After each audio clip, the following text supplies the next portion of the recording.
Good morning, Ahiah, and good morning, everyone who's tuning in wherever you are. I am so glad to see you guys. Thank you for being here. Thank you for being part of this service and our meditation today. My name is Peter Bedard, and I am a practitioner here at the Ahiah for Spiritual Living.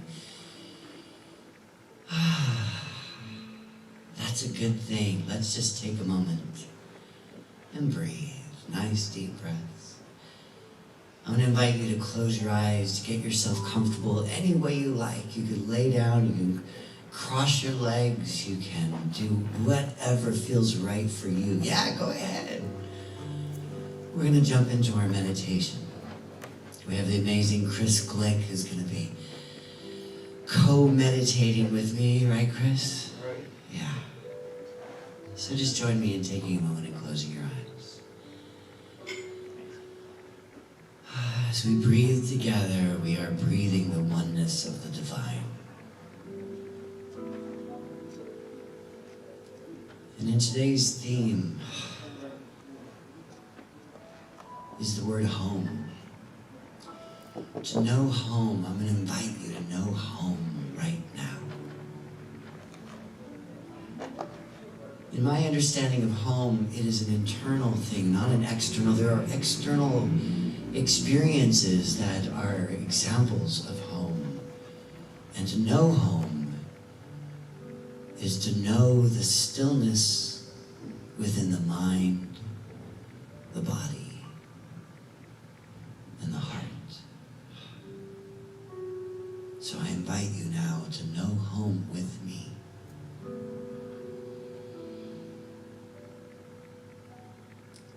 As we create, as we understand, as we drop down into that stillness.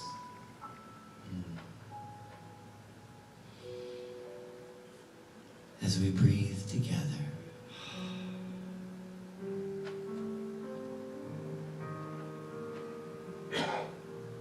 To contemplate home.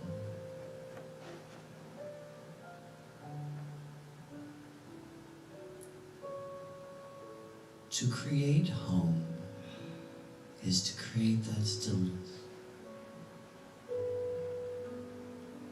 So I'm inviting you now to know the stillness in the thought of the experience of home.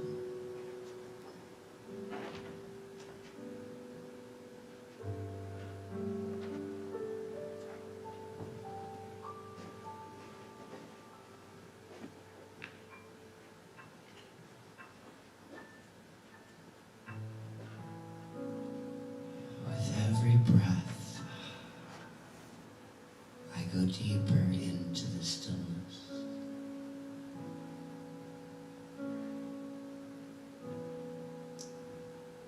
I guide my thoughts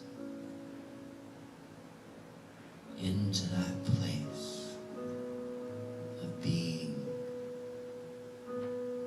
still, of creating,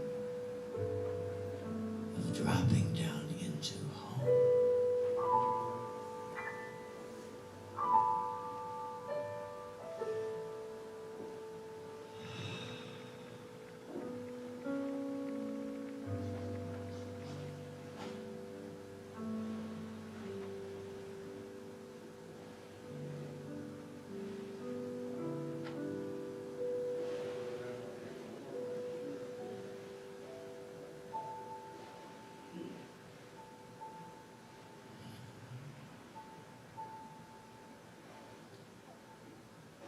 To know stillness as a feeling.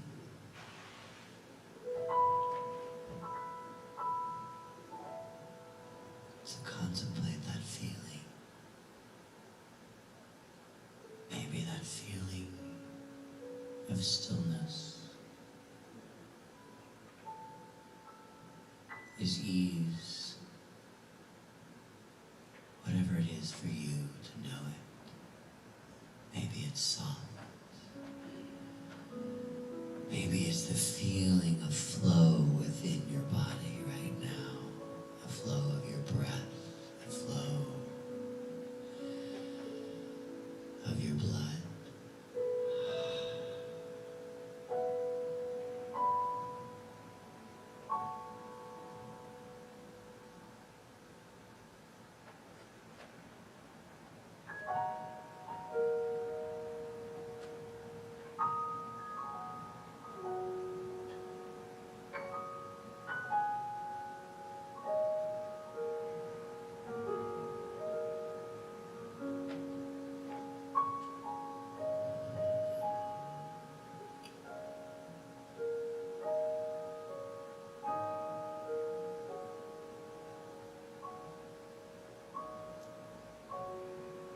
a stillness in your heart.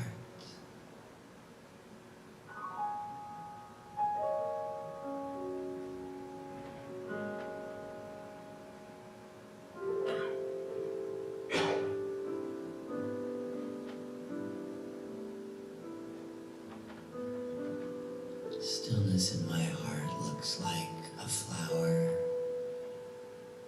that's in its bud, that opens and blossoms and blooms into that fullness, into its full expression of that beautiful open flower like a rose.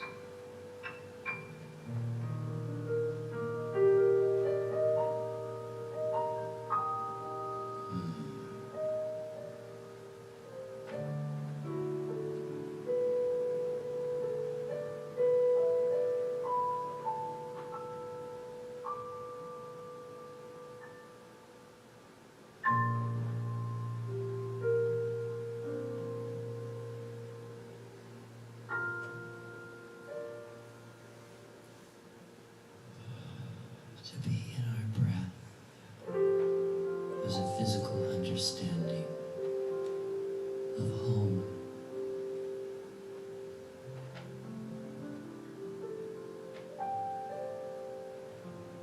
To be in our minds is the conscious awareness of flow.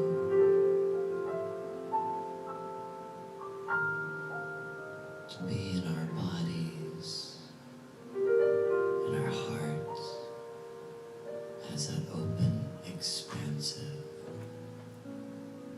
blossoming now.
To let that stillness now be like a river.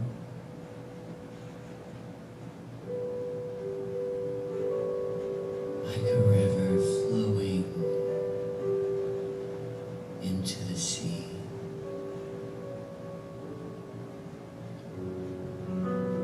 That river in this moment is calm, glassy, reflective. And even in this expanding stillness, there is powerful currents flowing in the river of you. Those currents of energy, of your pulse, of your heartbeat, of the electrical system in your body, of the synapses in your brain and your thoughts. All understanding home.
consciously nurture the understanding of home in my life right now. I support it with my breath.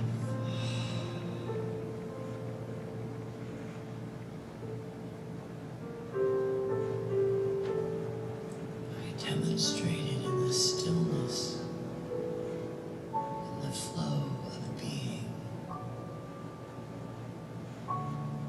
Now,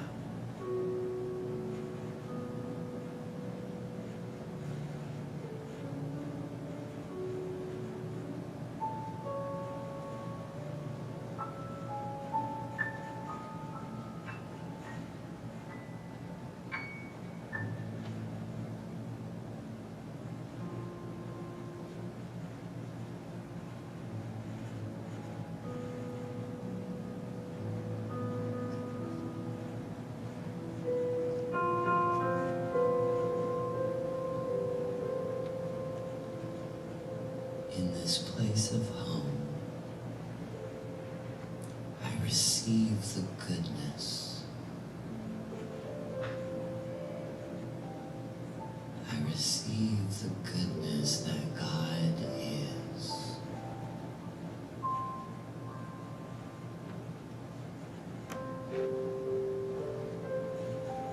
I receive the nurturing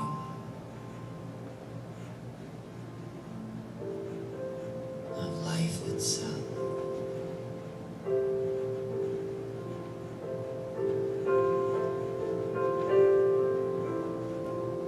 I receive the breath, love. I am.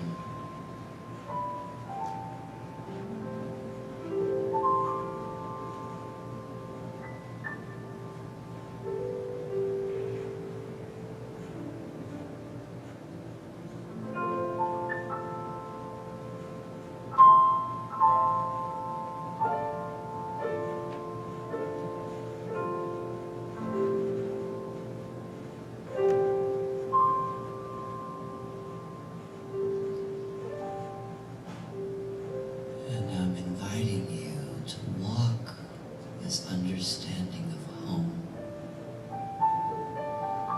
this breath, this being, this thinking into the rest of your world. To know that home is always with you. Always within you.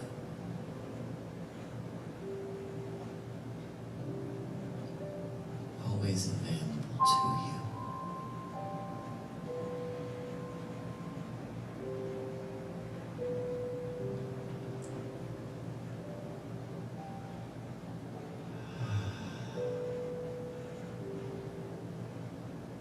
I feel my heart open wide. I experience my mind at ease.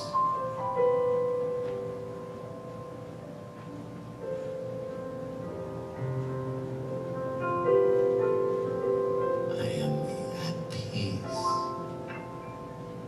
within my body. I am home, deep within myself.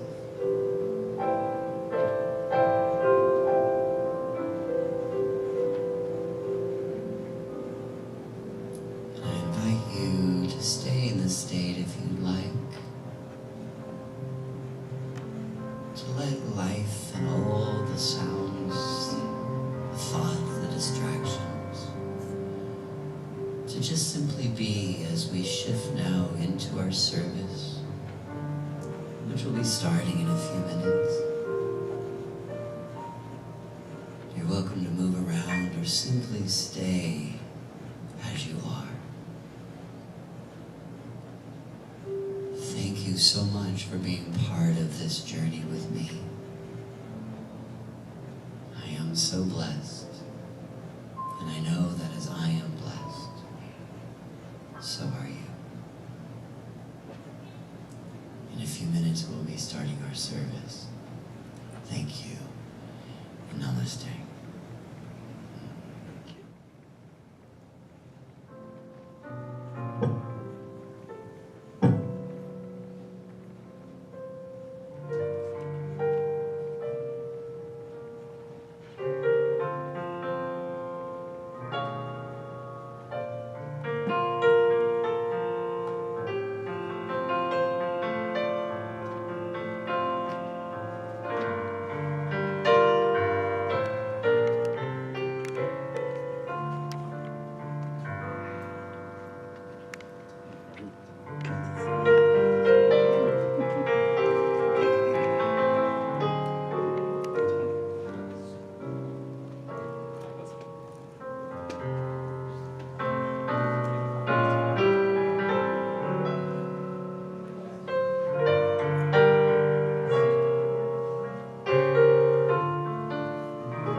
Oh, good morning, everyone.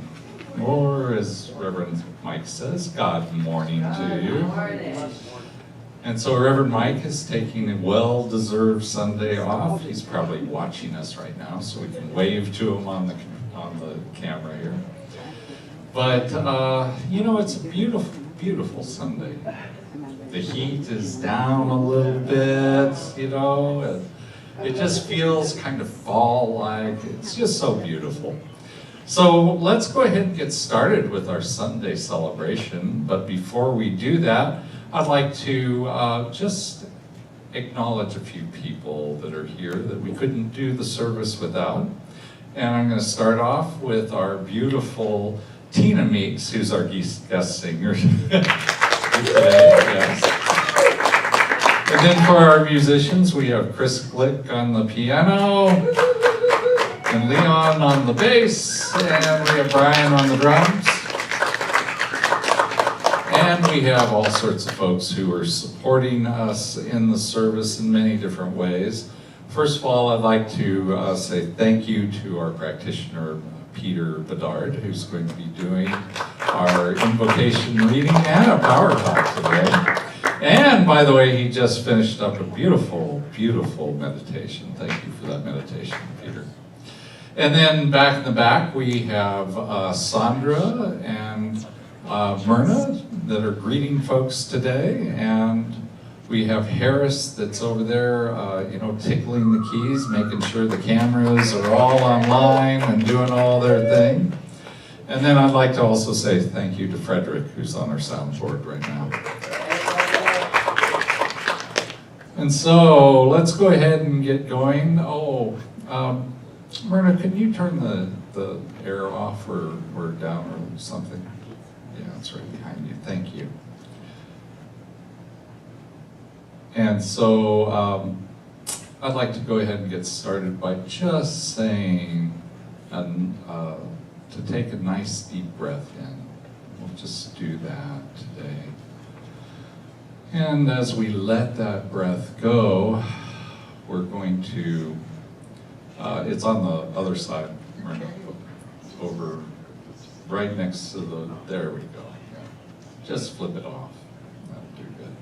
Thank you. So I know that those of you who are online don't feel the chill here. So you probably say, what's going on there?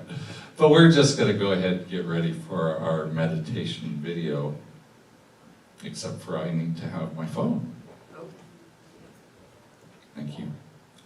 So let's go ahead and take a nice deep breath in and let it go as we prepare to go inside.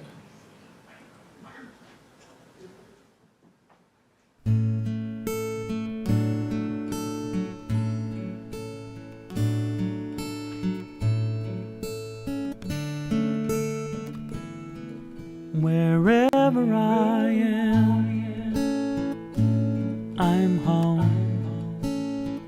Even when I wander in the world alone, it doesn't matter where I go. Oh no, wherever I am, I'm home. I'm home.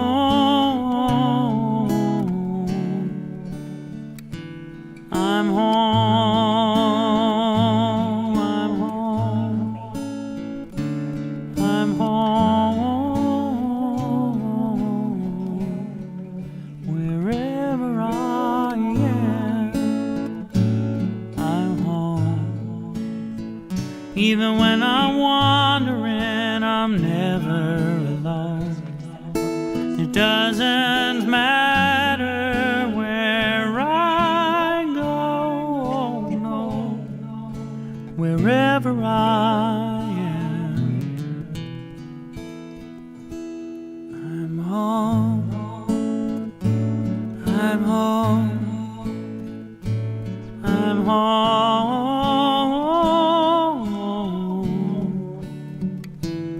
I'm home. I'm home, I'm home, I'm home.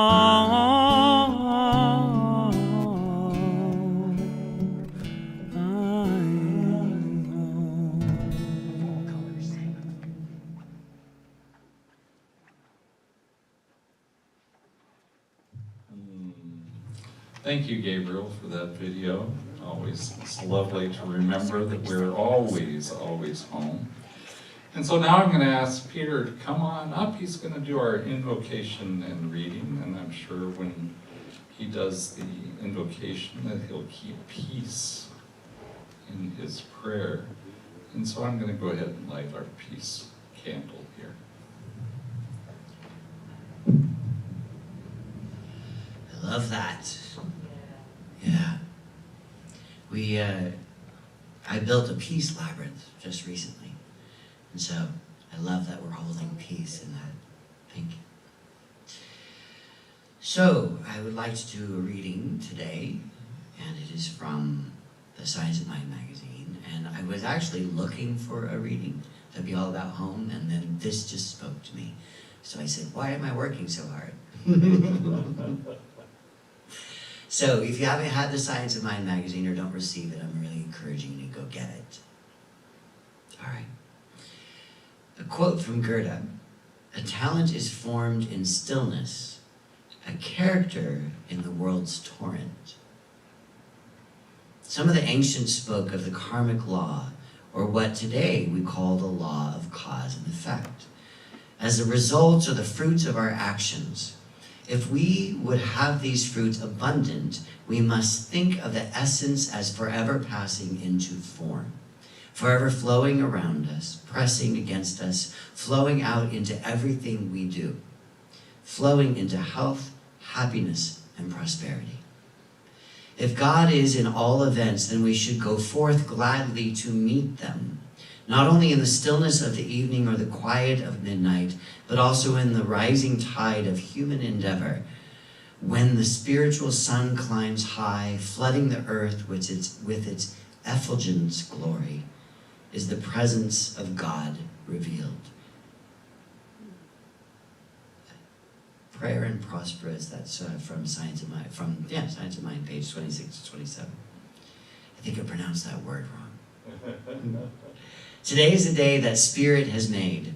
Of course, no one stands by itself, but assembles into weeks and branches out into the passing years. Running through this very day is a thread of cause and effect, of prior choice, whether intentional or inadvertent, unseen until it manifests in feeling or form. It's wise to make more of our choices deliberately, well thought out and motivated by compassion for ourselves and His Word. We need not micromanage all of them, though in order to leave ample space for astonishment and awe, just the essential choices on how we will live, love, create, and serve. Then in the midday rising tide of human endeavor, we get to live out the cause and their effects in our work and play. And the affirmation, today, through me, runs the silent power, harmoniously and happily governing my thoughts. I like that. That phrase, today is the day that Spirit has made, was something I loved in that reading. Today is the day that Spirit has made. And today is the day that I co-create with Spirit through my life as Spirit flowing through me now. And so please join me in this spiritual treatment to know and understand that flow. For as God is, I am. Father, Mother, God, Creator of all things, I recognize my oneness. I breathe that oneness in. I know that it is my divine right. I am the flow of the divine. I open my heart, my mind, my body to be that flow now. I accept that understanding that home is where I live in the consciousness of the divine. I declare that as my truth. And as I declare it, I evoke it into this moment now, knowing the goodness of that home, not from the outside, but from the inside, to live in it, to breathe it, to walk it into being in my life now. And I am so grateful.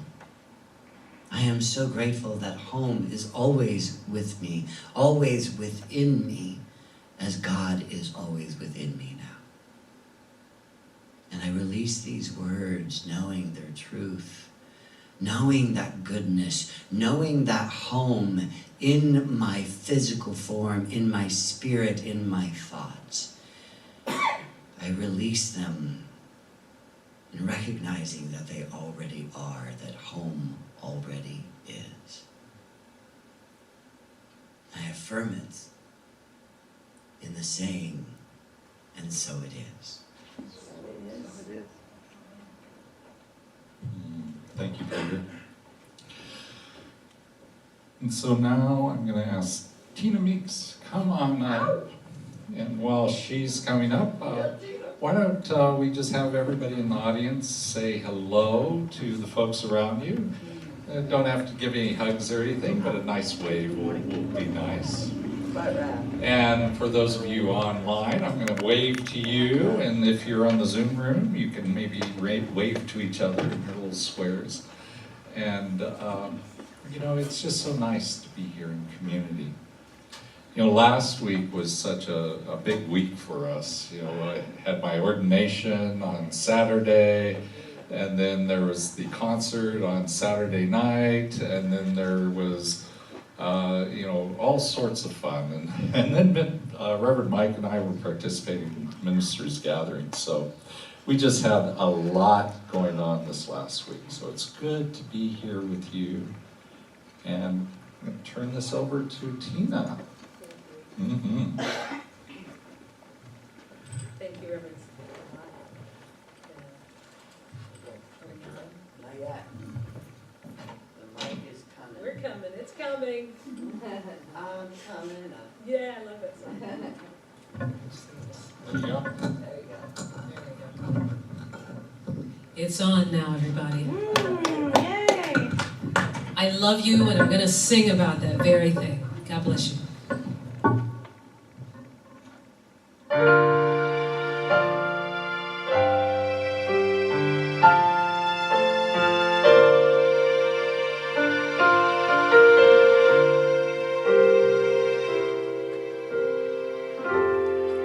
Look at my face.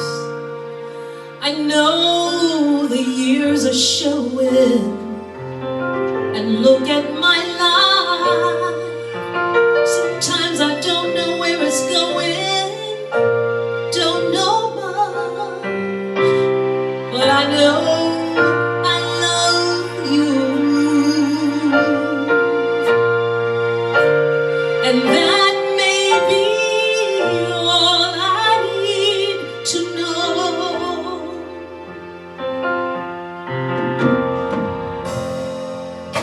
Look at these eyes. Oh, they never see what matters. And look at this dream, so beaten and so battered. I don't know much. I know I love you. And that may be all I need to know. So many questions, I try to get the answers. I climb and I still can't get the view. But when I look inside me, that's when I feel so clearly. The only truth I'll ever know is in God's love.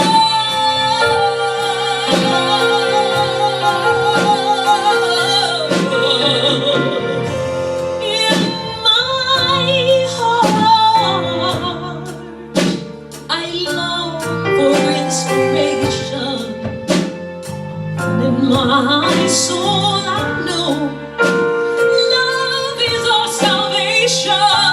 I don't know much, but I know I love you, and that may be all I need to know.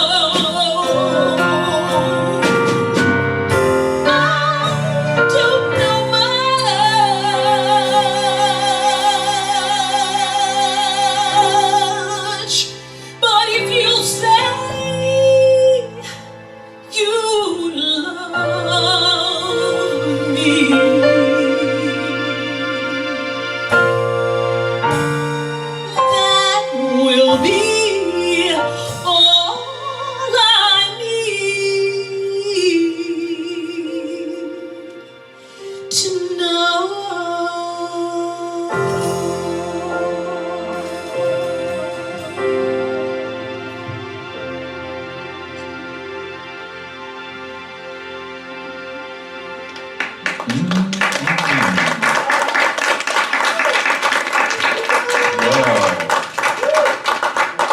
know, I have the mic, Tina, so I have the opportunity to say I love you.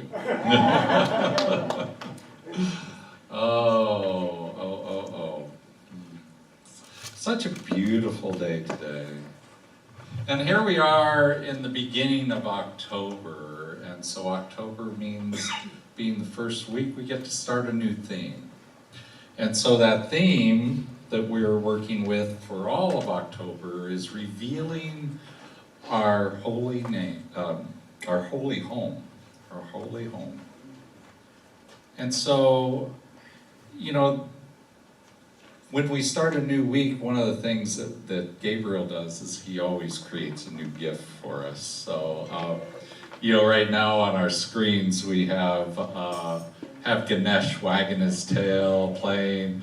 And he was just such a little puppy then. Now he's 60 pounds, you know. But when I look at that, because that's my dog, right, it reminds me of home. It makes me think of all those qualities of love and joy that home is supposed to bring. Now, in the title for the theme is the word revealing. And so that word carries this aspect that it isn't showing right now, right? We're revealing it. But it's also, in this philosophy, we know that when we reveal the truth of God, it's always been there. It's not like we are creating this home. The truth is that we're revealing our home, our holy home that lives within us. Now, you know, I felt like as a child that I was always kind of searching for home. And the truth is that we should always have that home, and it should be part of us. Now, I think maybe it's a little too bad that we're not all homing pigeons. Right? This picture of some homing pigeons. And homing pigeons, the reason I put the picture up there is because they're amazing creatures. If you take a homing pigeon and you take him up to 1,000 miles away from his home, he'll still just find his way back. And they say, the scientists think that it has something to do with, you know, sensing, being able to sense the magnetic fields of the earth and navigating that way. Whatever it is, it doesn't really matter. It's this fact that this pigeon can always find home. And so I think, you know, I think we're kind of pigeon-like, you know, in the way that we can always find home. But in finding our home, we have to quit looking outside. We have to look inside. And when we look inside, we're going to find, without a magnetic field whatsoever, we're going to find the home that lives within us. And so we're going to be reminding you of that. That's kind of the central idea of this month, is that home lies within. And that's where we need to look for it, and that's where we need to find it. But I'm going to stop here for a moment, and I'm going to ask Peter to come on up. And he's going to give us a little power talk around revealing our home within, or whatever else he's going to say. You know, we don't talk about this ahead of time, so I'm going to be as amazed as you. Buckle up, right? And I am so grateful that, you know, Reverend Scott, to put that trust and that faith that just, hey, you can talk and here you go. And I don't have to review it, you know, all of that, which actually this week wouldn't have mattered, because what I wanted to talk about at the beginning of the week, I sent slides in and I had fully prepared, isn't what's happening right now. So, you know, the best laid plans, right? And so I wanted to share that I'm starting to understand life more as a verb instead of a noun. You know, I understood life when I was much younger as things, people, places, things. And what's been hitting me a lot more this last year is to understand life as a verb, as an action. An idea that hit me, a thought that hit me, was to know love as a verb, not as a noun, not as that person, not as that thing, but as an action, as an experience, an expression. To know love. And the definition I've been using as knowing love is something that supports my spiritual growth. And so if I'm in a relationship, as a friend, as the big R relationship, as any other type of relationship, do I know love in that relationship? Does that relationship support my spiritual growth? And am I supporting that spiritual growth of another human being? That is the action of love.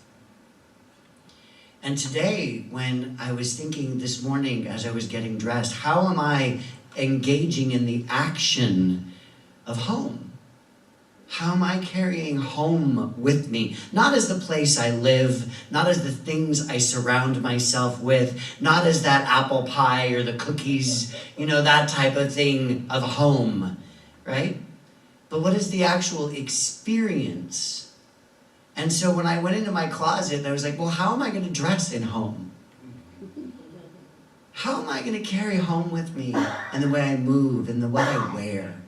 And this shirt spoke out to me. Because for a long time, I did not know home. I didn't feel safe. I didn't feel safe in my body. I didn't feel safe as who I am.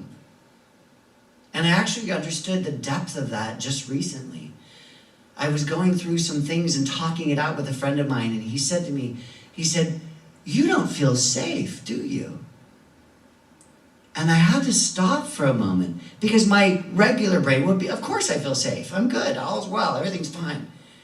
And then I had to stop and actually go inside and feel, what is that question? Do I feel safe? And I didn't feel safe. That was a surprise to me. I really didn't know. I didn't feel safe. I thought all was well, but I didn't. And so this talk is really all about me. Because I came here to talk to you, but Spirit just said, wait a minute, this is about me. And I was like, oh, okay, great. Spirit's putting me in exactly the place I need to be. And if I need to understand that, then so do you, or potentially someone out there. And so this shirt really was a way that I got to take home with me, that I can be who I am. I can be proud of who I am. I can be public about who I am. And because I know what it's like to be home, inside, in my mind, in my body, in my spirit, because I know what that's like, I can let it be seen on the outside. And I don't have to be in fear. I don't have to be holding back. I don't have to hide. And so this shirt, actually picking this out of my wardrobe, was a way for me to walk home, that understanding of me, myself, of my connection with the divine. Understanding that place where no matter what happens out in the world, I am held in the bosom of the divine. I am held in the goodness that God is. This shirt is an expression of that. It is a thing. It is a noun. But it's an example how I am walking it into the world. It is an experience. It's a verb. And so I invite you to do that now. And as you know, those who've seen me before, heard me talk before, I'm always wanting to do that co-creation thing that I do, right? To know something, right? To feel it, to see it, to smell it, to taste it, to be it, to walk it into life. Right? And so I'm going to ask you to evoke, to declare home in your life right now. And to co-create, not only with your brain, with your thinking processes and all the parts of your brain that smell and taste, but to create also, and I need to say, to create also with the universe, with the divine itself. And so I'm going to ask you to be a little experiential with me. And I know sometimes we don't want to say things, we don't want to do things, we don't want to stand up, whatever it is. I'm not going to make you do all that. But I do want you to step into and claim and declare that truth for yourself now. So I'm asking you to understand, what is the thought of home? What is the thought of home? When I think this way, I am home. I know what it's like to think in ways that aren't home, that aren't safe, that aren't connected with the divine. So I'm asking you to know right now, what is the thought? Maybe it's calmness. Maybe the thought is simply flow. Maybe the thought is just being, and I put my mind in that. What is the feeling of home? What is the feeling, the tangible, tactile feeling of home? It may be soft. It may be fluid. What is the feeling of home? And what is the spirit, the heart understanding for you of home? So I'm going to ask you to participate with me. I'm going to ask you to fill in the blank, to evoke it out loud so that the universe and everyone can hear and witness it and say yes. So I'm going to ask you to fill in that blank. When I say the thought of home is, I'm going to ask you to shout it out or whisper it if that's how you need to be. Speak it into form. And so the thought of home is safety. Yes, I say yes to that. The feeling of home is Happiness. I say yes to that. The spirit, the heart understanding of home is Enthusiasm. yes. I say yes to that. And I'm joining you to say yes with me. 1, 2, 3. Yes! Thank you. Thank you. Thank you to you for being, for knowing, for living, for growing, for speaking your truth. Thank you for evoking that. Because we know how we think is who we are. And there's one slide I want to leave you with that was from my old talk that didn't happen today, but I was really prepared for.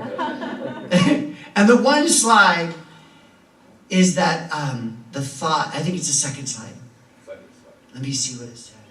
You gotta sneak up here. Yes.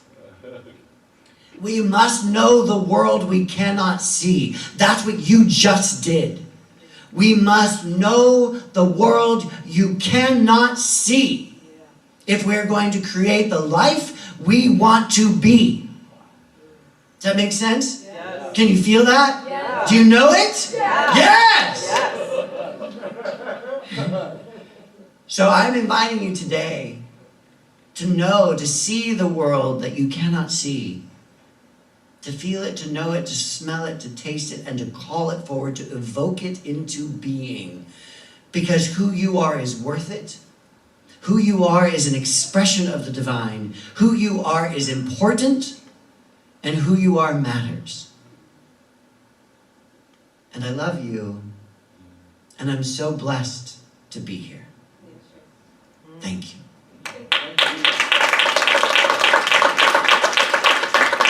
Oh, thank you, Peter.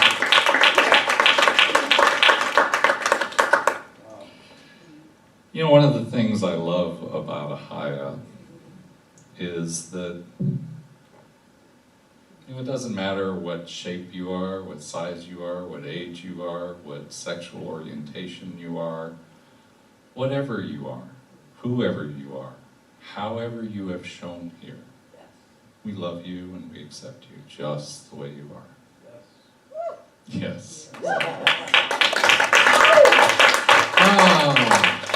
So, you know, as I was thinking about this talk title this week, because I kind of live, I keep telling you guys this, I live this talk title all week long. I get to recognize and see where it is in my life that home is where the heart is. And obviously, I think it started a little early last week because I got to do my ordination, and we got the concert, and Michael God, who's a good friend, was here for all of that, and then spoke last week and sang and all the stuff that he does. And I had other friends come for the ordination, and I felt so at home. I felt so at home. It was really beautiful. And so thank you for supporting myself in the ordination. Thank you for supporting Ahiah in our 80th anniversary, 80 years. And I think, you know, there's probably some people who are still resting up from last week. Maybe they're on screen today. Maybe they're watching us. But, you know, I had to go a little bit deeper in that thought of what is home for me, right? What was home? What has it been for me all of my life? Because it's different now than it used to be. When I was a kid, you know, the concept of home was truly a confusing thing for me. Very, very confusing. You know, first of all, I just moved around too much. I've told you guys before that I moved schools. I changed schools 12 times by 5th grade. And that's just an indicator of the moves there, but if you start back from where I was born, you know, to 1st grade or kindergarten, I moved many more times there. And so this idea of you know, home, I didn't have a comfortable idea of that. I never really had the opportunity to put down any roots whatsoever.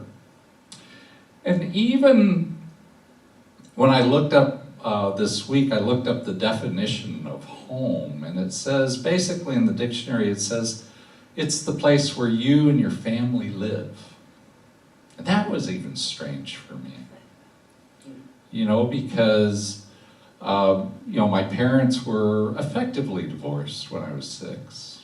I think the legal proceedings took a while, but, you know, effectively they were done with each other by the time I was 6. And there was a whole year where I didn't even live with my mother and my brother. I lived with my aunt and my uncle and their family.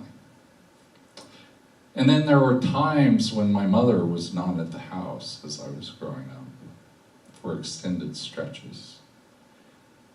And I would live there with my stepfather and my brother. And so this idea of family and home was you know, just didn't all click inside my head as a kid. And so I think that most of my understanding of home actually came from the television. You know, so remember the TV back in the 60s and the 70s, you know, there were wonderful shows that taught you what home was supposed to be like Leave It to Beaver, you know, and you might remember Mayberry RFD, you know, and even when it got maybe a little more realistic in All in the Family in the 70s, it was still, you know, I couldn't relate. Because all of those kids and those families had lived at that house. You know, in this storyline, they had always lived in that one place.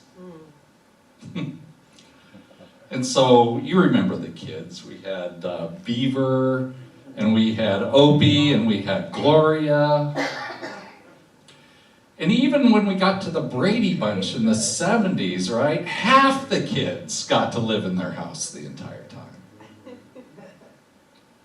And so to me, that was this idea of this perfect home, what TV showed.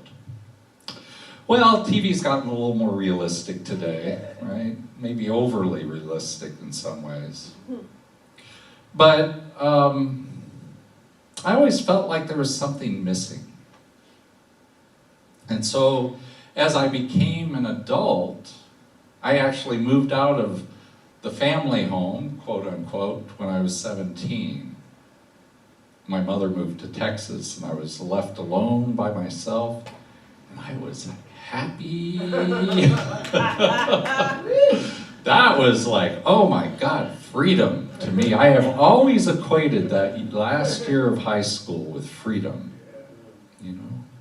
And it was a good feeling, but, you know, when I graduated, I was only there for a couple weeks after I graduated, and I moved down here.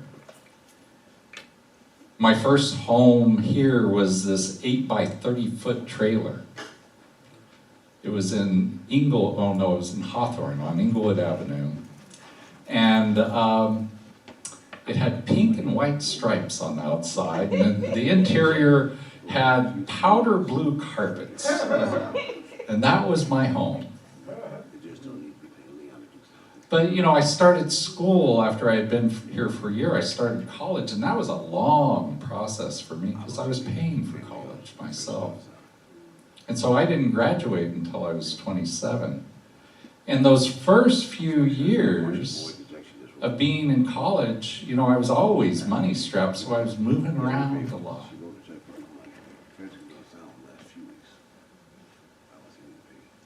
And then, when I was 23, I found my ex. We were both 23. And, you know, he was living in the home that he had been born in. You know, he had had one short little stint somewhere else, but there he was, living in the place he had been born in. My dream, right? My thing that said home to me. And he was a sweet guy, and we were together for 11 years, but I think that was really what it was. I would see in him this possibility of home, of having a home, being here in this home, something that I'd never really experienced. And so I got that experience of a relationship. We bought a house. I wasn't even out of college, and we were in escrow for a house. And so I had the relationship, the house, I even had a dog. And it seemed like for the first time in my life I should truly be happy because I had a home. But I wasn't happy. And that's the thing, is when we look outside of ourselves for home, you know, we're actually looking in the wrong direction. So I don't think it's just me that home has a place in our hearts, right? You know, this thing of we all want a home. I think in Peter's talk, we all got the opportunity to kind of think and look inside and go, what is it about home that hooks me? That has this place in my mind? And have you ever noticed that home is kind of a central theme in almost any book I've ever read? In fact, there is it's almost like an archetype to stories. According to Joseph Campbell, he called it the hero's journey. And it starts out, there's always a hero in a story, right? What good is a story without a hero? So you have a hero or you have a heroine. And then in this hero's journey, the next thing that happens is that hero or heroine, they have to leave their home. So you think about an example of that is like Frodo Baggins in the Lord of the Rings trilogy. There he is, happy in the Shire, and yet circumstances are saying he has to take this ring and go. He has to go out into the real world. And then, after many tests and adventures and many ways of learning, right, right? That's part of this story. That's the middle part of the story. And that's similar to like Harry Potter, where he leaves his home, and where does he go? He goes to Hogwarts. And he learns and has these adventures and finds friends. There's all these pieces to this hero's journey. But it always starts by leaving the home, and then you learn everything outside of the home. And then you get to come back. You get to come back home in this hero's journey. An example of that would be Ulysses, where he comes back and he uses everything that he's learned in order to set his home right again.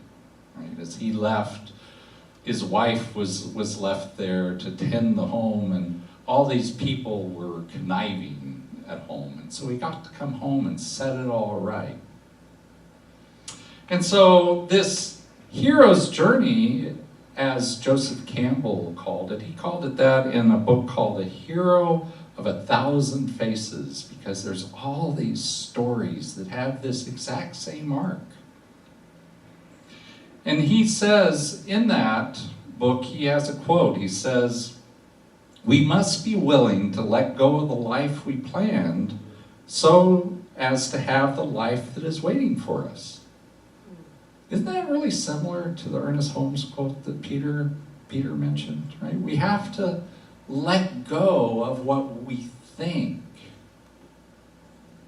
of the home that we have pictured, so that we can go out into the world and we can learn something new. Or we can go inside and we can learn something new. And in doing that, we transform ourselves. You know, wouldn't it have been kind of sad if in all of those stories the hero would have stayed home? You know, just think of poor Frodo Baggins with his ring and Dark Lord coming to get it, right? Or Harry Potter and Voldemort, you know, if he didn't learn the magic at Hogwarts. So we have to transform in some way. We have to learn, we have to grow. But I find it interesting that there's a flip side to that coin, in which a guy named George Moore says this. He says, "A man travels the world over in search of what he needs and returns home to find it." It's almost saying the exact opposite. And yet, in my heart, I feel like both of those statements are very true. In this one, you know, I looked up some statistics on the internet, and they're internet statistics, so don't quote me on this. But some van lines did a survey, and they said 72% of the people of Americans still live in their hometown. 72%. Now, we know that a lot of people leave to go to college and all, but that would mean that a lot of people must be going back. They have to go back home. Maybe eventually they go back home. Maybe they retire there. 72%. And so I think the point of this story, this part of it is, you know, when we're searching too much outside of ourselves, really we have to go back home. We have to go back to that place within us that is the home, that is always at home, has always been at home, will never not be at home. That life that is us at the very core of us.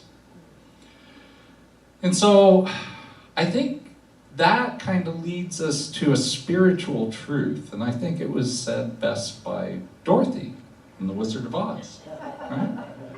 She says, "There's no place like home." Isn't that true? There is no place like home. We all have this desire to be home. And I think the interesting story, you know, part of her story is that, you know, she got the ruby slippers at the very beginning of the story. You know, remember the tornado picks up the house, and where does it put it? right on top of the wicked witch of the east. And so she goes out her door and she picks up these ruby slippers and puts them on. And the only thing she needed to do was just to say, there's no place like home. But she went through all of this other learning. And so the realization that we need to have, I think, is that all we have to say is there is no place like home. Which means that we're all wearing ruby slippers, I guess. And Peter's shirt. Yeah, and Peter's shirt. So, one thing I noticed, kind of like Peter come do a power talk, right? For Harris, I give him the quotes and he puts them into these nice slides. And so I don't see them until I look at them while doing my talk. And so I looked at this one and I figured that it'd have this big thing of Dorothy on the yellow brick road. But what he put on there is a picture of Ahiah.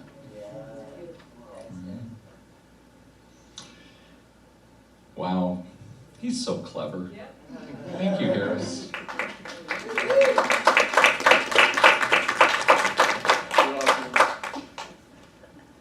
And so, that's the truth of this place, though, is that there is no place like home. And what I know, for myself at least, I won't speak for you, but what I know is that I always feel at home here. I feel at home because,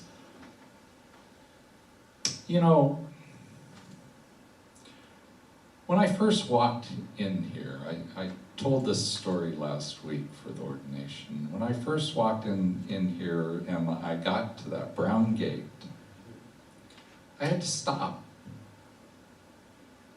because I felt the peace that lives here. And as I interacted with the people for the first time, I felt the love and the joy. And so, there is, for me, there is no place like home, Ahiah home. And I just love being here. So, it just kind of brings us back to this talk title. That home is where the heart is.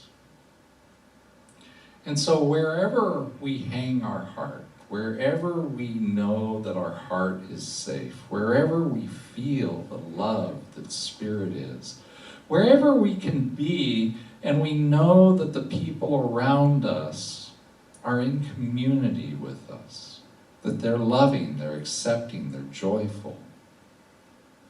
That's a place where I know that I'm at home because that's where my heart is.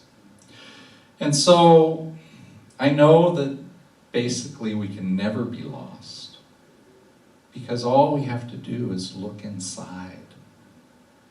Look inside, feel our heart, and know that we are safe right here, right inside of us, right at home, in that place that we've always been. And so, ultimately, this place that we are feeling safe, it's a place of love and peace and joy. And so as our teaching teaches, as we recognize the truth, the capital T truth, in the inside of our lives, then it starts to show up more fully, more abundantly in the outside of our lives. And so safety is an important thing, I think. And so I have an affirmation for you here, written by Harris, by the way. And it's showing on our screen. And so if you just go ahead and read it along with me. I am safe in my heart space. Let's say that again. I am safe in my heart space. So as you go into your week this week, I'd like you to just keep a few things in mind. First of all, this hero's journey, this idea of a hero's journey, how has that shown up in your life? How has the hero's journey been true of you? And then, what does home mean? That was what Peter was saying. What does home mean for you? Because it's an important concept. It's a concept that we all need to recognize. And ask yourself the question, am I still searching for home? Is that still one of my drivers to find home? And then, find home in your heart. If you haven't found it before there, just look. It is there, I promise you. Promise you that. And then, as always, if any of this is confusing, it's okay. All you have to do is just let Spirit guide you. Thank you, and namaste.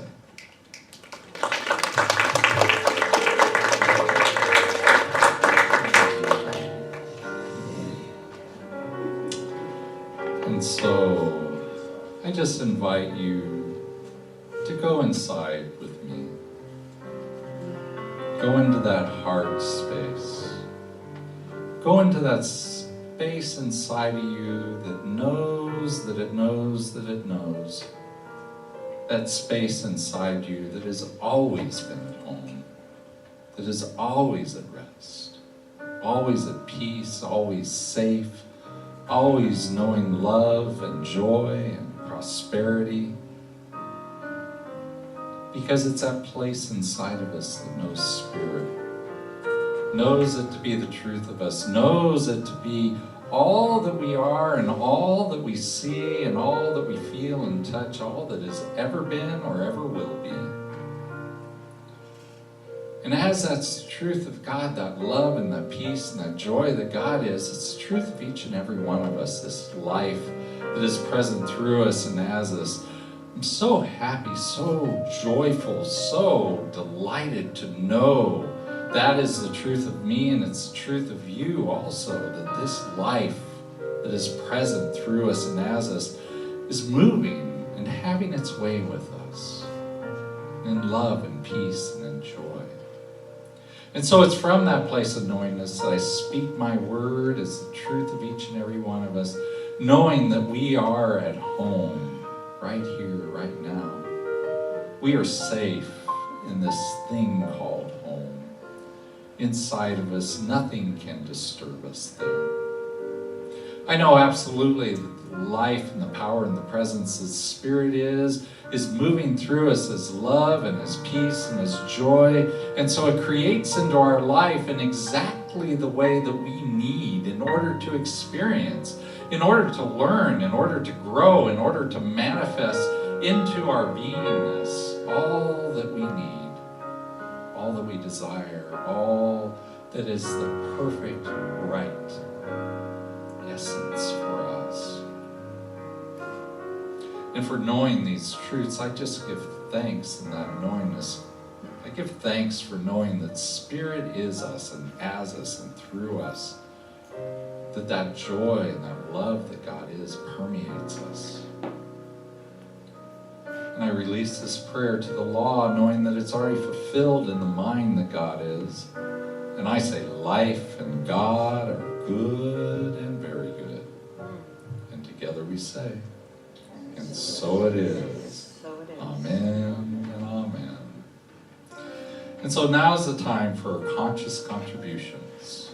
And so we have the ushers coming up. We've got Jackie and Sandra. Thank you, Jackie and Sandra.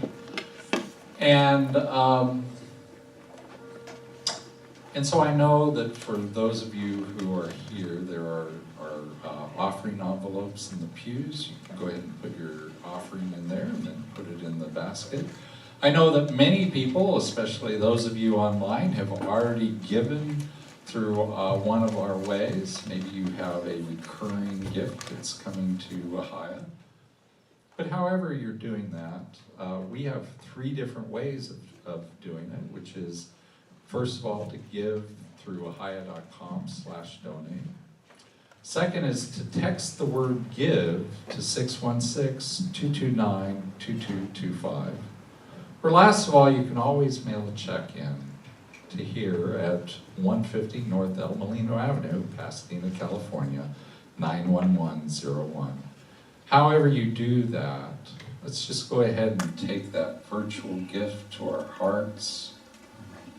And I have the blessing here on the screen. You can go ahead and read along with me. This gift I give is God in action. I send it forth with joy, confidence, and ease.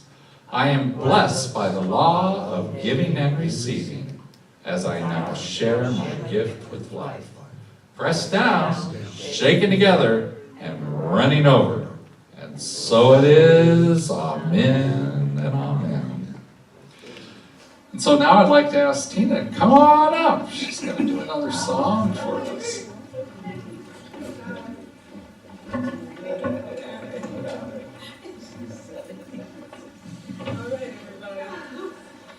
I got these heels on. All right, careful. Yeah. All right. Oh, thank you. I want to thank Leon and Chris and Brian holding up the music. Oh, you all know this one.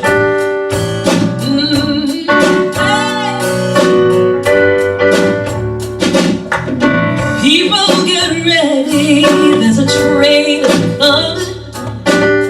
Don't need no ticket, you just get on board. All you need is faith to hear the diesel coming. Don't need no ticket, you just get on board. People get ready, there's a train, Jordan. Picking up passengers from coast to coast. Faith is the key. Open the doors and board them. There's hope for all comes up boat. There ain't no room for the helpless sinner who would hurt all mankind just to save his home. Have pity on those whose chances grow thinner, but there's no hiding place in the kingdom throne. Hey, hey, you think about going home, this song will take us down, right? Yeah.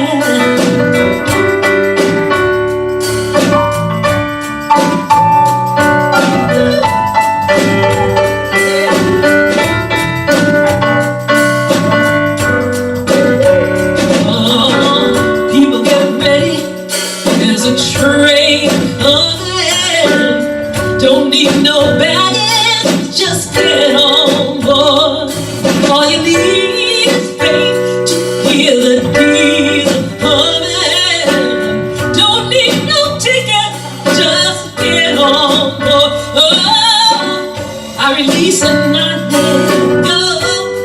Didn't say that right? And the Spirit will run my life.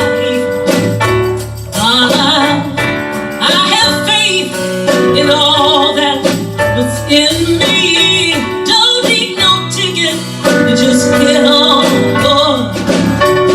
Don't need no ticket, just get on board. You know you don't need no ticket, just get on board. Hey, don't need no ticket, just thank the Lord. And I let go. I don't know why this is my. I let the Spirit run my life, and my heart is open wide. Yes, I'm only here for God. Don't need no ticket, don't need no ticket, just get on board. You know you don't need no ticket, just thank the Lord. Oh, don't need no ticket, you just Just everybody thank the Lord. Yeah. Thank the Lord. Oh, I thank the Lord, absolutely. So we have some youth in the house. Yeah? Let's come on down. I am interested to hear. You know, they always do the most fascinating stuff in your church. So I want to hear all about it. Yeah, oh, get ready for Halloween.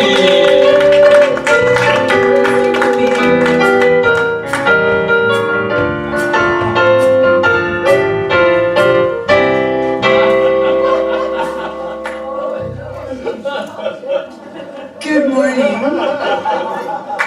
Over the next 5 Sundays, it might seem like I kind of like Halloween. Harper and I wanted to ask Harper something. Harper, what are ghosts made out of? Mostly sheep, And why is that? so they could fly and they're lighter. They're lighter. Did we learn about a story about a little ghost today who was sad? He wasn't very happy. How come? What was he made out of? Quail, And what about being a quilt was sad for him? because he's heavier and he can't fly, and he thinks he can't because he's super different from his family. Very well said. Thank you. We do. We have a quilt. And then what do we find out? We found out that something happened and he realized that his difference made him what? Special. It made him very special. And he was able to help somebody that his other family couldn't because he was made of war material. Yeah. Did we get our eyes on? Oh, we didn't do our eyes. Good job, Moses.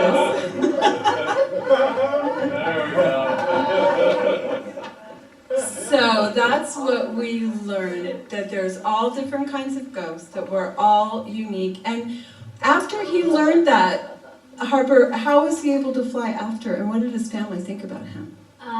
They think that he was super special. Was he able to fly as well as they did then? Yeah. So maybe that was all in his head.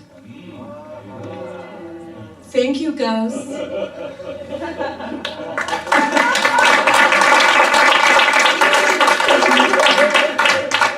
The teens had a little different lesson, and Alex is going to tell you about that. So today we were talking about condescending thoughts, and so we made haunted houses, and on the inside of the little windows we put thoughts like, I'm not a good listener, or what you're not good at, or what you think you're not good at or you can't do. And then under the tombstones we put those that we want to let go of. Forever. Rest in peace. Rest in peace, yes. So you hold it, your haunted houses there? Thank you. All right. Oh, I forgot about that. Yes, Harper and origami master Malachi made origami ghosts. It was harder than it looks. Thank you. Thanks, guys.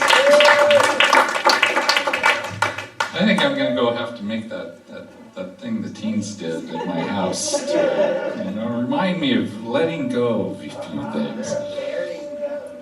So in your program today is this Ahiah newsletter for the youth program. So it tells you some of the things that are in there.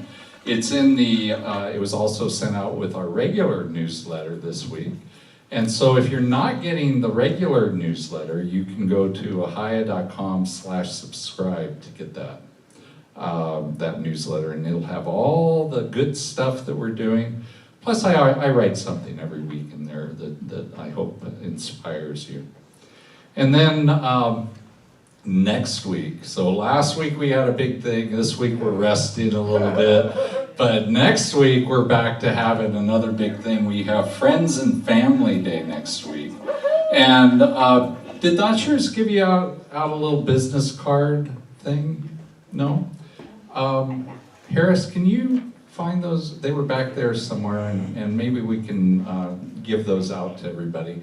They're just little invites that you can hand out to a friend to ask them to come to Ahiah next week. We have food next week. The Board of Trustees we're gonna be doing chicken and all sorts of goodies for you. So we're after the Friends and Family Day, regular service, we're gonna be going in to have Friends and Family Day lunch. So you're all invited. I would love for you to bring yourself first and foremost, but if you want to invite somebody to come along as a friend or family, that would be just spectacular. And then I have a list of coming attractions here, just we get kind of busy in the holiday season, so I want to let you know of some of the things that are coming up. Friends and Family Day I talked about. We also have our annual Awakening Abundant Living program. We have 17 folks that are meeting every week. We do it for 8 weeks in order to put this program on. If you're on that team with me, would you raise your hand? Is that Marcia back there? Yeah, and Chris here, and Jackie back there. I just want to say thank you to you guys and all the other ones that are helping me with that. So we end up putting 4-week program on where we talk about prosperity for 4 weeks. And the idea is, first and foremost, we're not afraid to talk about money here at Centers for Spiritual Living, because money is a true component of our life, right? It's the energy that God is moving through us and as us. And so what those 4 weeks are about is teaching people the prosperity principles that have worked so well in my life and in so many people's lives that I know, in order to, prosperity is not just about money, but it is about money. And it's also about other things. It's about moving forward with joy, confidence, and ease. So we're going to be talking about that for 4 weeks. And part of that, and those dates are 10/23 to 11/13. We're also going to be having on 10/30, we're going to have the Ahiah Family Picnic, or potluck, right here. We're doing it this year at Ahiah again. We're going to have a Halloween party with the youth that day. We're also going to be doing a teen camp fundraiser. And then some of the things that are coming up later in the year, we have our traditional Thanksgiving food drive for Friends Indeed. We also have an angel tree project that we work on to give gifts to children that wouldn't have the opportunity to have a gift otherwise. We're going to have our holiday party on the 8th of January. We wait until after the holiday season because everybody's so busy during the holiday season. So this is the first Sunday, not the first, 1/1 is actually the first Sunday, but we're not going to do a holiday party on the 1st of January. So it'll be the 8th, and it's going to be here this year. The last times that we've done it for quite a number of years outside at a hotel, but we decided we're going to do it, and it's going to be catered. So nobody, has to do anything, you just have to come. And then teen camp is the 13th through the 16th. So there's lots of things coming up. And just so you know, everybody is invited to attend the Board of Trustees meeting.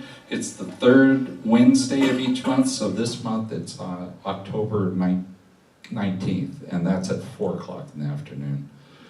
We have our book study every week, Tuesdays from 7 to 8:30, and we have wonderful practitioners here. You can meet them either by, those of you who are practitioners, you can stand up or wave or something. We got Peter and Chris, Marcia, Jackie, Myrna back there. These are all people who want to pray with you. So if you want to have a prayer afterwards, something's heavy on your heart, or just something that you want to be grateful for, any of us would love to pray with you. Or you can go to ahiah.com/meetourpractitioners for information. You can also go to ahiah.com/prayers to put in a written prayer request. Only the practitioners and ministers see that. And you can also get a little lift me up by going to our dial a prayer, which you can find on our website, or by calling here, the number, and hitting option 7.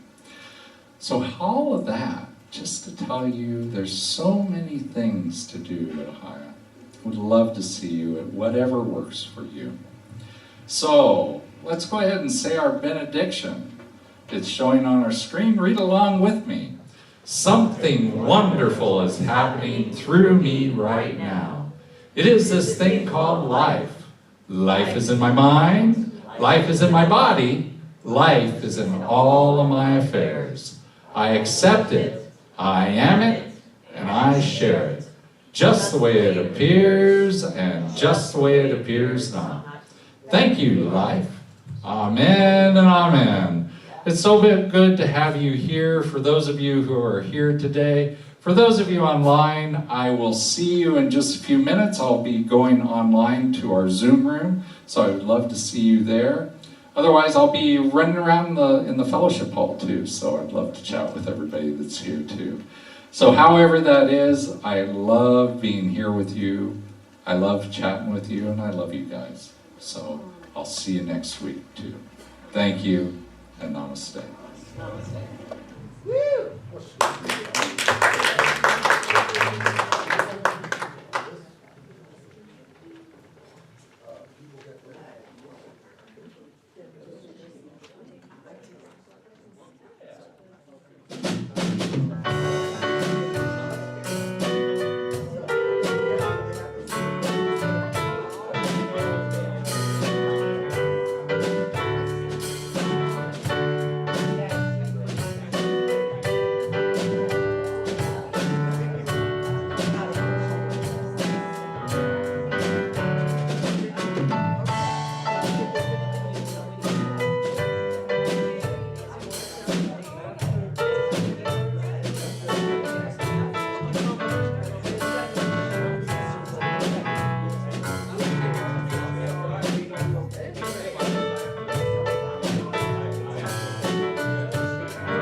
but it was. I was struggling. I